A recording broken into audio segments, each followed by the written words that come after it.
You think you go? I feel like I'm going to do presidential address or something. Okay, we ready? Hi, Theo. Hi. I was wondering when, two things. When you first met Shailene, what was your impression, and what about her surprised you when you started working with her that you thought, I didn't know she'd be like that? Yes, it was very refreshing actually to meet her because, inevitably you meet on the test and you don't know each other, and it's always slightly awkward because you're doing a kind of intimate scene with someone you've never even set your eyes upon. But she's really refreshing, and she's very open to really kind of collaborating as two people and making the scene as good as possible. And I found that when we were filming, what she was great intuitively at is that, when you're doing a big film like this, you may be in the midst of a big stunt sequence, or it's a green screen, or, and sometimes it's easy to get lost in that. And what she's great at, and what we managed to do a lot, is really ground the work, as pretentious as that sounds, but bring it back to the fact that the reason you're there is because you're trying to tell a story about two people or several people. And I think she's so great at that, like very emotionally intuitive and being able to bring a truth to something, even in the kind of craziest circumstances. Okay. Hi, Theo. Hey, what's up? I wanted to ask you about working with director Neil Berger and his vision for bringing this story from the novel to the big screen. I'm a big fan of Neil. He's a very cool dude, but also he's a very smart person with very good taste. And I was very pleased when she and I saw the movie on Sunday. Inevitably, there's some trepidation when you see a film because you give it up, you give it over, you finish with your job, and we were really pleased at what came about. And I think he managed to really keep a lot of integrity. There's no dumbing down, there's no kind of simplification, and there are some really strong themes in it about questions of determinism, questions of choice, identity. Things that people can really relate to, but also, things that are a bit deeper than the surface level. What we did, Shay, myself, and Neil would be always revisit the scenes the night before, a couple of nights before, when things weren't feeling right, and then do several revisions of it to make sure we were all at the place where we felt that this was a genuinely good scene, and it also worked kind of not only in the context of honouring the material, but it was real and specific and good, essentially. Another thing Neil did was really create a genuine world that you buy into, at least I hope, because I believe that. And I remember one thing he said was, there's a point in the book where someone dies, one of the kind of wannabe initiates, someone dies very early on, and we were asking, why he thought that shouldn't be there. And he said, look, what you need to do is you need to set up a construct, because people like to use the word dystopia, but it's not really a dystopia at the beginning.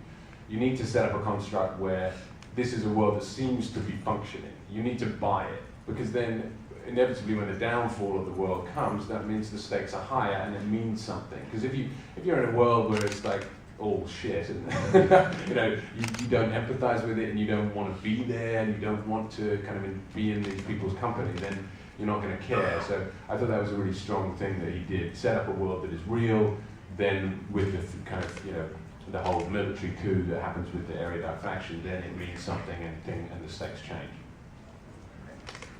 Hey Theo, could you talk a little bit about what was the toughest stunt you had to do, what kind of training you did, and just a favorite memory of Chicago? Toughest stunt was, I guess, with Shay, I just wanted to practice as much as possible the kissing scene, because she wasn't really up to it. I was like, listen, tonight, after dinner, we could just go over that scene again. I think, for me, the end scene, it's a kind of big climax where there's a fight, and then that leads into really the climax of the whole movie. And what is great about that, but what I really wanted to honour, was you have this really dynamic fight scene, and it's visceral and painful, and Shay gets punched in the face many times, which is kind of, that's quite hardcore in many ways. But also in the midst of the scene is really a story about her getting through to him, to Thor, through love, and that was kind of something that I really wanted to honour. And then, genuinely, the kissing scene, Shay and I, in a real way, we wanted that to be as good as possible, because it's the only time they get together. It's the only kind of really kind of, I don't know how to describe it, kissy, smooshy scene or whatever. And we wanted it to be good and to still kind of to fulfill the kind of things that it needed to fulfill, but also be real and not kind of ebb on the side of lots of cheese. So yeah, we actually shot that a second time because the first time it didn't feel quite right, and we really wanted to honor it in the way that it's earned. And I think hopefully it's earned because there's not lots of batting eyelids and kind of fawning towards each other in the whole film. It's quite a functional, tough, kind of intricate, complex relationship. So when eventually they kiss, I hope that it's earned and it's not just, oh, okay, they've got to get it on, here it is. Kind of Hi, so the producer said you and Shailene actually climbed the Ferris wheel, like your character. Did you have any, were you afraid of heights? Or what was that like? It wasn't too bad because we were strapped in, so you felt kind of invincible. Although when I was up there, I was like, I'm going to test you guys and jump off. And he was like, well, you can do that. You still break your arm. Maybe not. But yeah, I mean, in a good way, because we actually did it, you could draw on, if you were feeling those feelings inevitably, you could draw on them and try and make it as real as possible. So yeah. Hi, this is Theo here. Theo. Hey.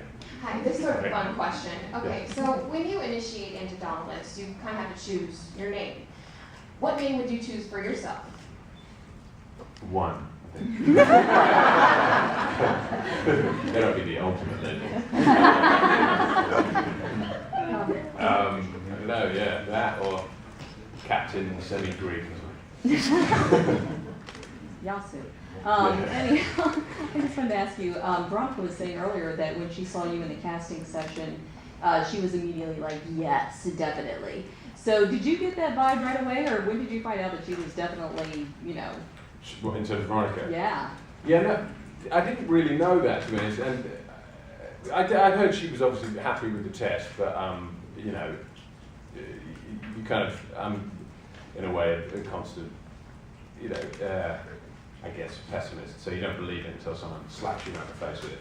So I kind of, when I got to know her more, then it became apparent. But she was really great, actually, because she would be on set and involved, but she was happy to let Neil and us just kind of run with it, because she knew that essentially it's a very different medium, obviously, bringing this book to film.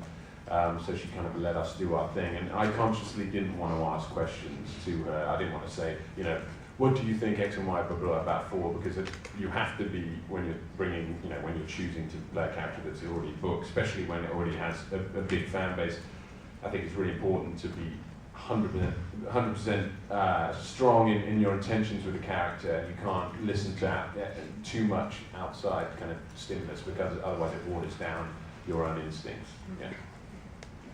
Hi, I'm Cassandra. I was wondering, in the movie, Triss is perceived differently after she joins Dauntless, so how have people perceived you differently before and after you accepted this role? Good question. Wow. It all begins with a morning in 2009. How have they perceived you differently? Well, maybe there is more awareness of me before. I think, before I did this, people were like, they thought I was, cleaning the toilet or something, and then happened to be there for the audition. But in seriousness, I don't think I've experienced it too much, to be honest, at the moment. The press kind of tour we just did, it was interesting because suddenly we saw some of the fandom, but I don't think perceptions of me have changed massively. I think it will be important for me as I go on, because there potentially are 3 films, to make choices that are, as much as I love the character before, but to make smart choices that are very different from him and the world that he and everyone else in film inhabits. Hey, Theo over here. First of all, congratulations, fantastic in this. Kind of following up on the question about casting, the producers talked about how all of Shailene's screen tests with guys before you, she really commanded the scenes, overshadowed the guys. But then when you came in, there was, it's like she had met her match. There was this strength. So for you, when you were examining